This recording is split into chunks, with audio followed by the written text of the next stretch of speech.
Selamat datang di podcast KS English episode ketiga. Pada episode kali ini bersama dengan saya Asma selaku host, kita akan mendengarkan secara seksama dan berselancar lebih dalam terkait tips and trik berkreasi di Canva.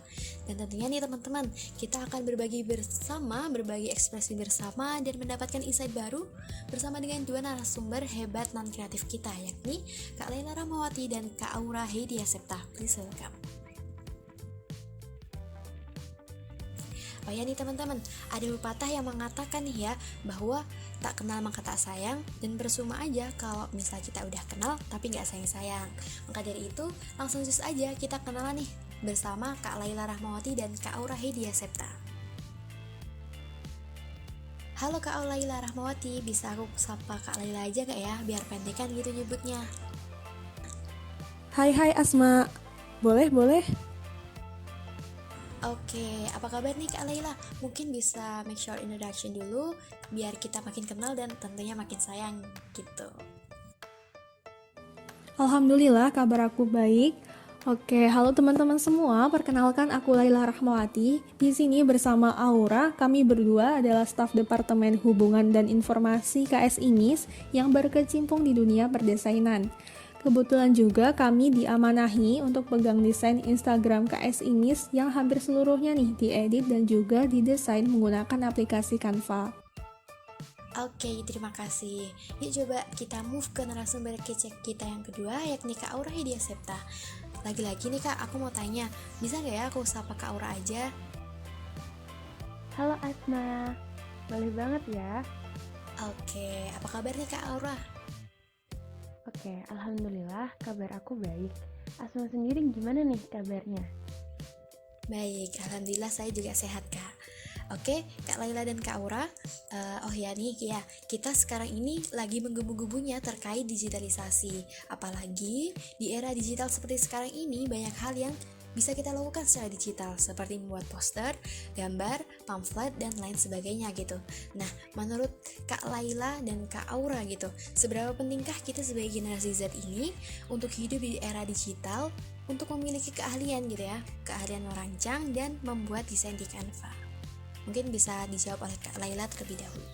Oke Asma, nah kita kan sebagai generasi Z ya yang hidup di era digital dan kita tentunya tahu bahwa perkembangan industri teknologi ini semakin pesat dan menuntut kita buat beradaptasi. Karena berbeda dengan era-era sebelumnya, di era digital ini terjadi pergeseran ke arah digitalisasi yang makin banyak menggunakan mesin-mesin ataupun robot. Otomatis kebutuhan di bidang profesi nanti bakal condong ke orang-orang yang memiliki kreativitas tinggi, nggak hanya kemampuan atau keterampilan fisik ataupun mekanis. Dan sekarang ini juga orang-orang dengan skill desain atau desainer grafis sedang banyak dibutuhkan banget oleh perusahaan-perusahaan, institusi pendidikan, organisasi, juga para pelaku usaha. Selain itu, karya-karya desain ini merupakan bagian komunikasi visual yang mana bisa mendorong kita untuk berpikir lebih kreatif. Lewat desain kita bisa sekaligus menyampaikan ide, gagasan kita, seperti saat kita membuat presentasi nih untuk tugas kuliah. Tentunya kita sudah sering banget kan? Nah, ketika kita memiliki keterampilan desain yang baik, misal dalam membuat presentasi, maka nanti kita bisa menghasilkan PPT yang lebih baik dan juga bagus sehingga bisa menarik perhatian dan juga memudahkan audiens kita untuk memahami ide atau materi yang kita sampaikan. Oke, menarik banget nih ya. Kalau dari Kak Aura sendiri, apakah ada hal yang ingin ditambahkan Kak, supaya lebih oke-oce gitu? Oke, izin menambahkan ya. Nah, aku setuju dengan apa yang udah disampaikan Laila tadi. Jadi, benar banget.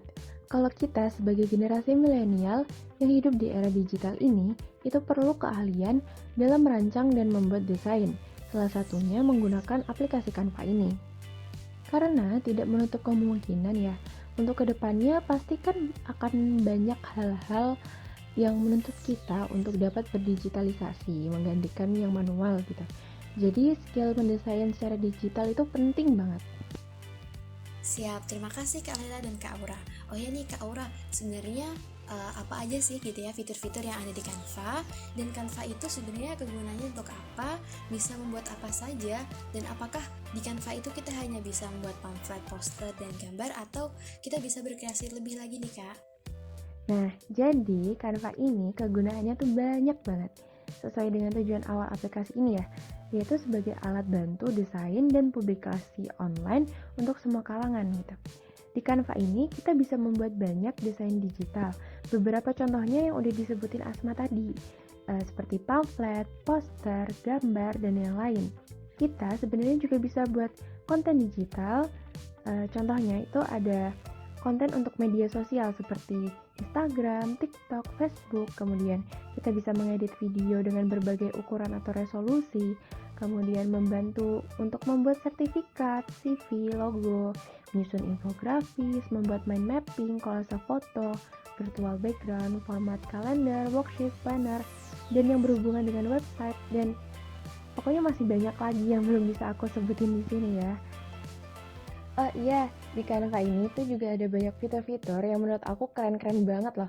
Beberapa di antaranya yaitu yang pertama, di Canva memang sudah menyediakan lebih dari 100.000 template dan lebih dari 500 ilustrasi serta icon. Jadi, kita nih sebagai pengguna kan merasa diberi banyak pilihan gitu kan. Jadi kita bisa mengekspresikan ide-ide kita ke dalam desain-desain sesuai dengan template yang sudah diberikan. Apalagi bagi pengguna yang udah menggunakan Canva Premium. Kemudian yang kedua, ada juga text dan resolution customization, di mana kita bisa membuat atau mengcustom tulisan atau mengubah resolusi desain kita sesuai dengan apa yang kita inginkan. Kemudian selanjutnya yang gak kalah menarik nih dari kedua tadi, ada Canva Themes.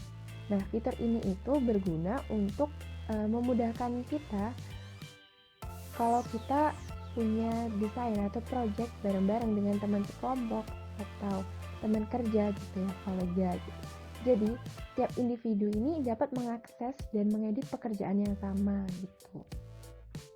Dan menurut aku masih banyak sih fitur-fitur lain yang gak kalah keren ya dengan 3 fitur yang udah aku sebutin tadi.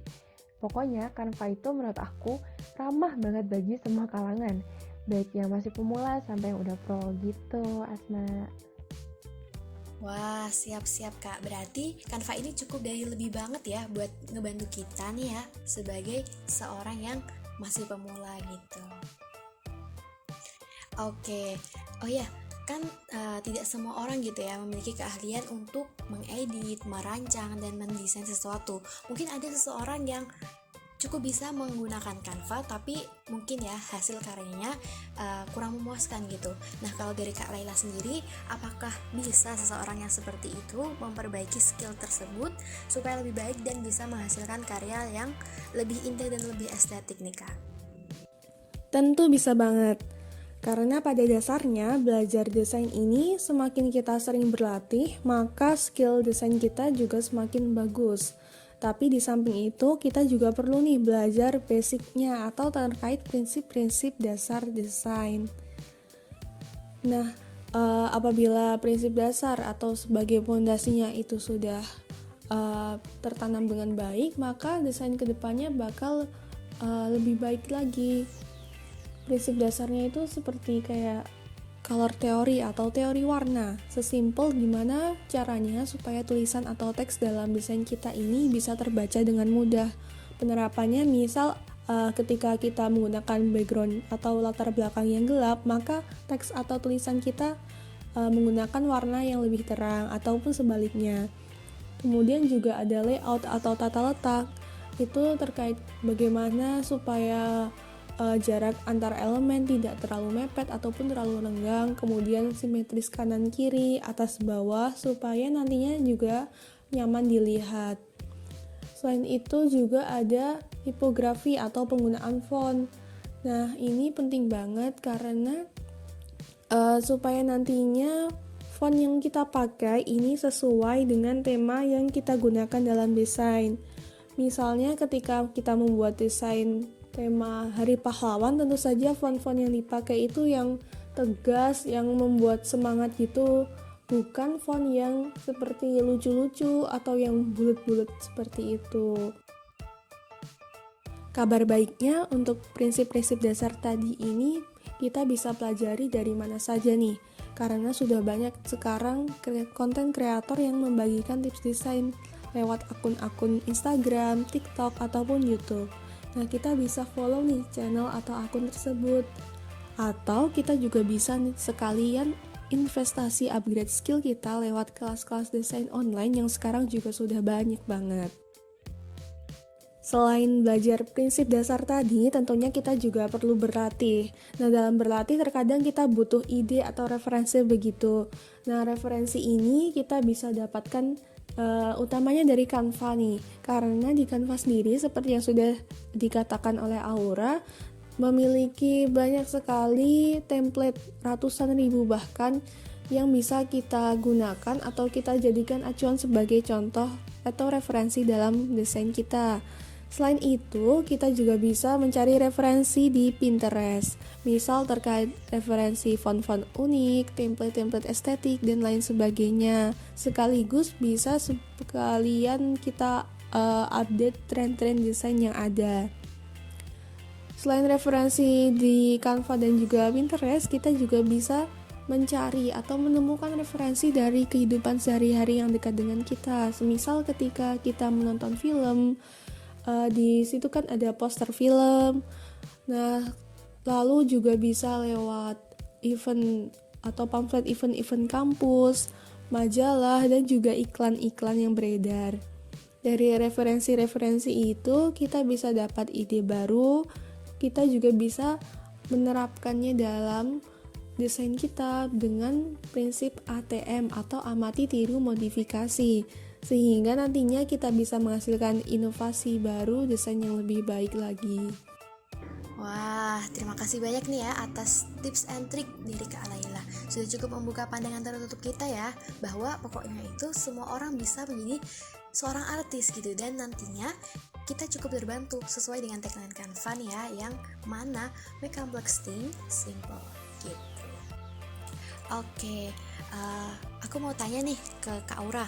Bagi aktivis yang aktif kegiatan dan ikut kepanitiaan, pastinya nih ya sering membuat sertifikat baik untuk panitia, peserta, pembicara, dan lain sebagainya gitu. Serta jumlah sertifikatnya itu banyak gitu, gak cuma satu aja, dan pastinya membutuhkan waktu yang cukup lama kalau mau di manual. Nah, apakah ada fitur di Canva yang bisa digunakan untuk menginput nama-nama secara otomatis? Tentu ada dong. Nah, jadi di Canva ini, kalau kita ingin membuat sertifikat, kita bisa menggunakan template desain sertifikat yang sudah disediakan oleh Canva-nya. Gitu. Jadi, setelah kita mengklik template-nya yang sudah disediakan, kita akan memanfaatkan fitur yang namanya bulk create atau buat banyak. Pada awal desain, kita akan disajikan plain paper. Kemudian pada sisi kirinya akan terdapat banyak fitur nih, seperti elemen, foto, upload, dan lain-lain.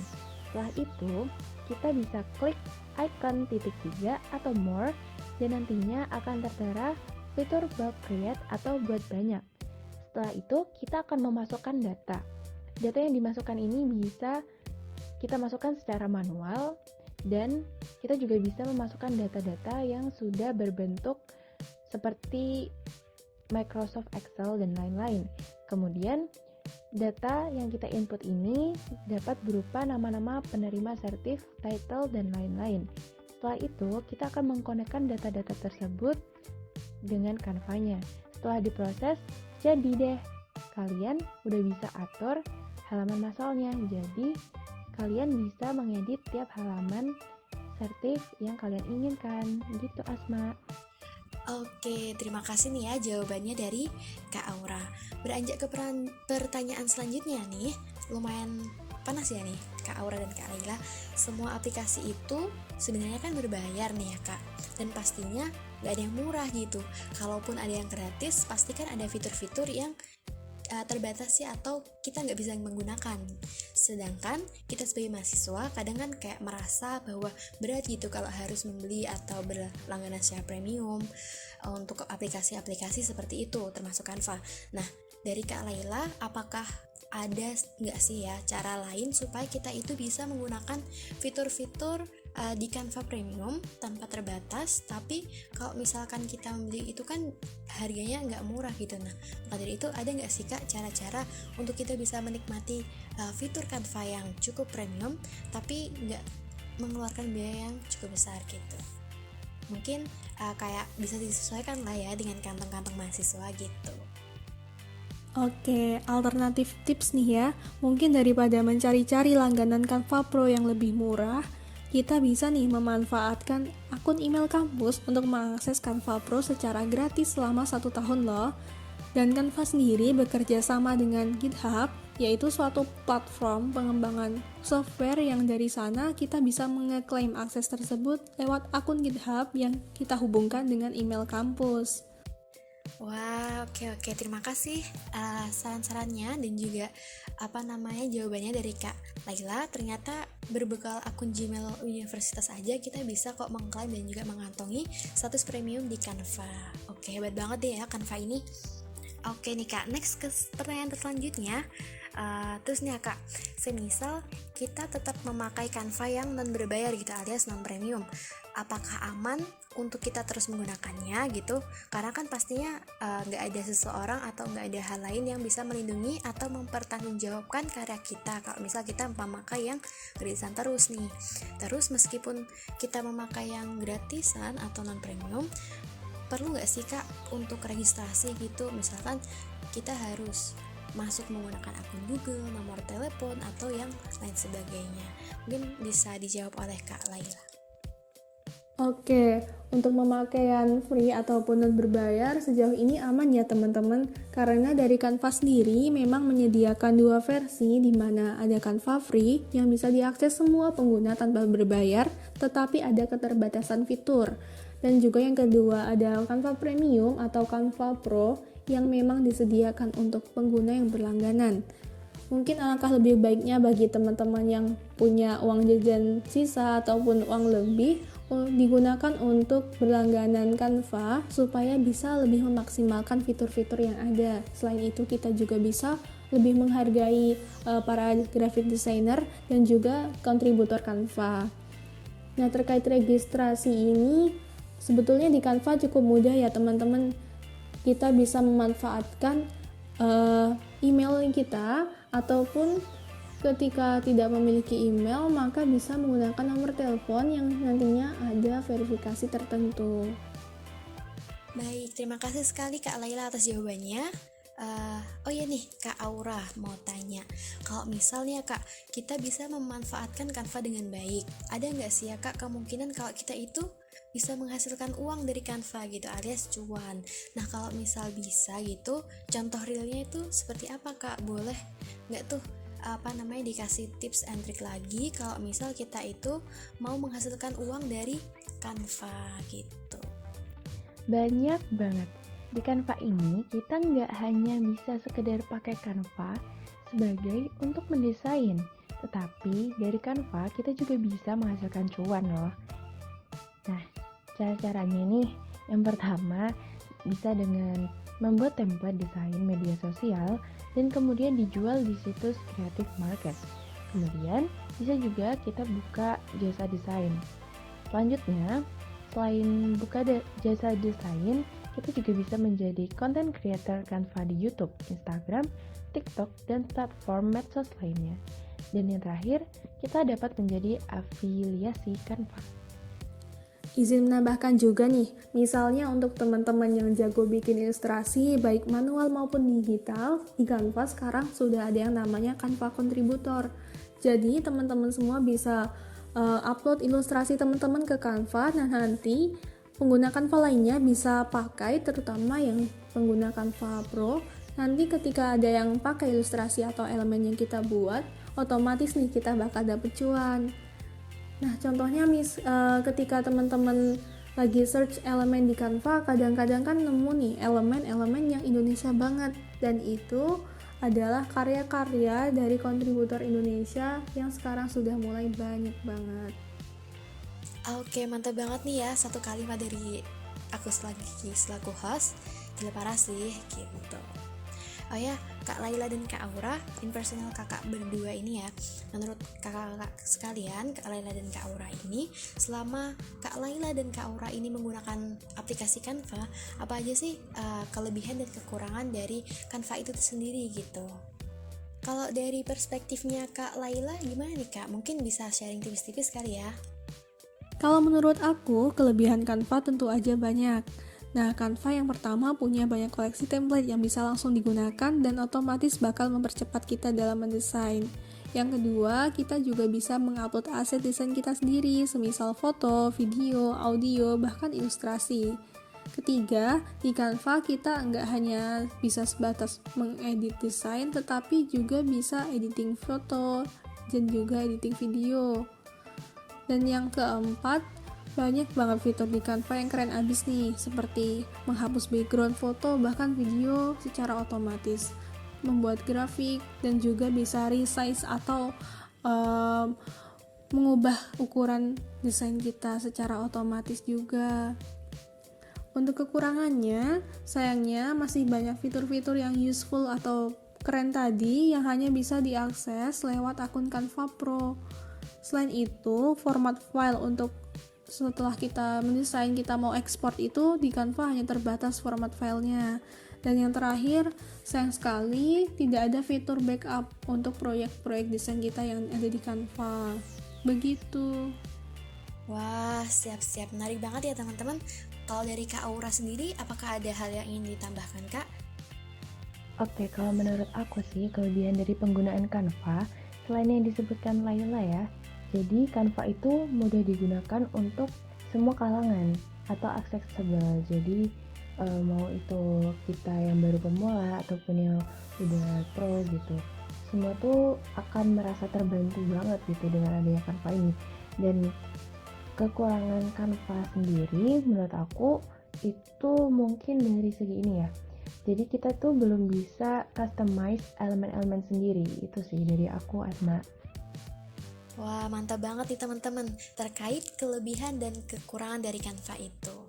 Baiklah, Kak Laila dan Kak Aura, berhubung kita sudah panjang kali lebar banget nih ya dalam keseruan ngomongin Canva di podcast kali ini, saya selaku host ingin mengucapkan terima kasih banyak kepada Kak Laila dan Kak Aura atas hal-hal baru yang telah diberikan dan dibagikan kepada kita semua, dan juga kepada pendengar setia podcast KS Indus dimanapun kalian berada yang selalu setia mengikuti chat-chat kita kali ini.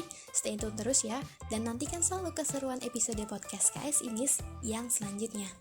Bye-bye.